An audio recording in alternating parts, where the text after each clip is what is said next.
Derrière, l'avantage, c'est qu'on peut commander le matériel, du coup, puisque les références sont déjà renseignées, faire des fiches travaux pour les techniciens qui vont aller sur le chantier, directement après transformer en facturation. Occasionnellement, quand les gens nous en demandent, oui, ça permet effectivement de faire une facture d'acompte. Une fois que le devis est signé, oui, on fait avec le logiciel une facture d'acompte, qui est assez simple à réaliser, que nous renvoyons systématiquement à notre client. On lance après la production, les commandes, la production en fonction de la planification qui a été définie avec le client.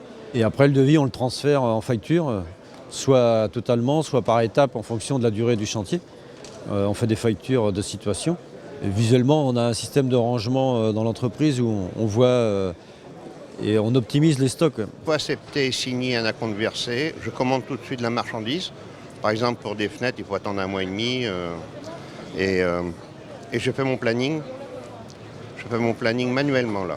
Par exemple, pour un placard sur mesure, je vais commander à partir du moment où j'aurai eu l'acompte du client. Et avec mon fournisseur, j'ai 30 jours de délai de règlement, donc il n'y a pas de souci. Je reprends automatiquement contact avec le client pour passer les commandes, évidemment. C'est marqué sur le bas de mes devis, c'est 30% d'acompte. Acceptation du devis, en début de chantier, je refais une autre facture d'acompte de 30%. Et puis une fois que j'ai le matériau arrivé, je reprends contact pour la pause. La façon pour laquelle on déborde, c'est souvent du supplément. Pas forcément sur les temps de pause que j'ai calculé moi. Mon planning est très simple, je suis tout seul dans l'entreprise. Donc voilà, quand je commence un chantier, je finis un chantier. Je ne fais jamais 2 chantiers en même temps et après ça suit.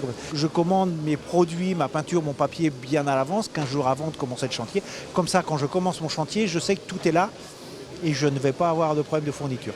Après, il y a le suivi de chantier. On rentre tous les heures de la journée. On fait les factures d'acompte, oui. Facturation, bon de livraison, en 2-3 clics, tout est fait. On se rapproche de l'usine qui lui fabrique et après on détermine ensemble avec le client le programme calendaire du chantier. Il n'y a pas de stop. Toutes les fabrications sont faites d'après des prises de cote. Si on s'est trompé dans notre devis, on assume, on apporte le service qu'on a promis. Et l'analyse permet de se recadrer sur des chantiers suivants. Le devis transformé en bon d'intervention. Le bon d'intervention nous sert à préparer le matériel.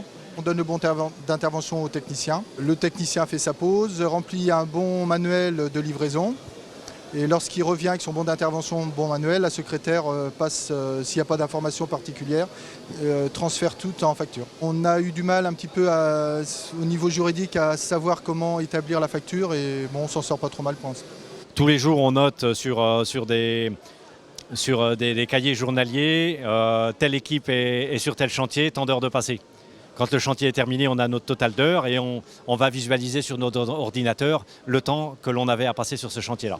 Le planning, pour l'instant, il est encore un peu à part. C'est un petit peu plus compliqué dans notre cas, parce que nous, on a beaucoup de chantiers assez petits. Donc, on n'en est pas encore à faire cette planification comme ça. On a quelque chose qui bouge tout le temps. Donc, pour l'instant, on a un petit tableau tout simple sur un tableur qui nous permet de le gérer comme ça dans l'immédiat. Notre planning, il est géré sur Excel, absolument pas sur un logiciel adapté.